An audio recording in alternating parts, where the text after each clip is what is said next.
Bonjour, je poursuis avec ma reprise des chroniques que j'avais faites pour le Bifrost numéro 94.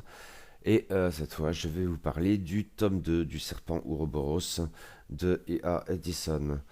Une injustice en même temps qu'une bizarrerie est réparée avec ce deuxième volume, Le Serpent Ouroboros, grand classique de la fantaisie anglaise à l'influence sans pareille, est enfin disponible en français presque 100 ans après sa publication originale. La guerre fait rage sur Mercure qui oppose la sorcerie en force à la démonie faiblissante. Ceci d'autant plus que Zeus, roi de démonie, et son camarade Brandok Daha se sont absentés de leur patrie, engagés dans la quête épique qui doit leur permettre de retrouver Goldry Blusco, victime des maléfices du roi Goricé. Un long abandon qui laisse la démonie en proie aux assauts des sorciers et il ne manque pas d'y porter bientôt la bataille. Cependant, les principaux généraux de sorcellerie, les Corondes, Corsus, Corinius, aussi brillants soient-ils, tentent à succomber à la soif de pouvoir et s'avèrent plus des rivaux qu'autre chose. Et dans l'ombre, les dames ont leur mot à dire dans ces luttes d'influence. La démonie ploie, mais jamais totalement, et ce volume 2 abonde en hauts faits d'armes dans les deux camps, et donc en scène de bataille portée par un souffle magistral. En son doute, Jus et Brandogda finiront bien par revenir, et il s'agira alors de porter le combat ailleurs, jusqu'au complet retournement de situation, qui est le total accomplissement d'un cycle. Le serpent, après tout, morce sa propre queue.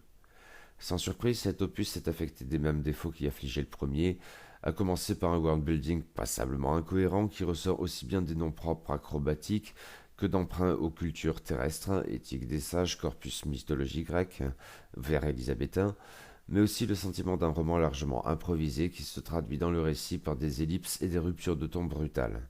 Ce second tome fait aussi ressortir certains défauts qui lui sont davantage propres, ou plus exactement qui se montrent plus préjudiciables ici que dans le premier volume, concernant la caractérisation des personnages notamment.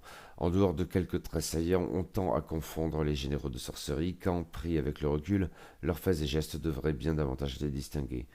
Quant aux démons, s'ils s'en sortent peut-être un peu mieux, seul le Seigneur Gros, comme dans le premier tome, parvient vraiment à concilier charisme et profondeur en dépit, ou en raison, de son inconstance caractéristique. Il demeure un fourbe qui suscite la compassion, un traître oui, mais emporté par une pulsion d'échec qui le porte toujours à rallier ceux qui sont en difficulté. Homme d'esprit davantage que d'épée, il tranche sur les brutes en armure, en introduisant dans le récit une perturbation aléatoire aux puissances arômes d'absurde plus qu'adéquats.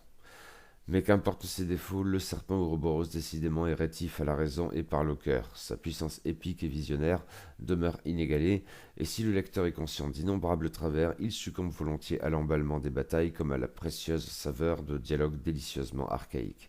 Ainsi, au terme du roman, se voit-il récompensé par l'auteur de la manière la plus lucide et profonde qui soit. Sous son vernis de pure ironie, on n'en acquiert que davantage la conviction d'avoir lu un immense chef-d'œuvre de la fantaisie. Il était temps, pour le moins.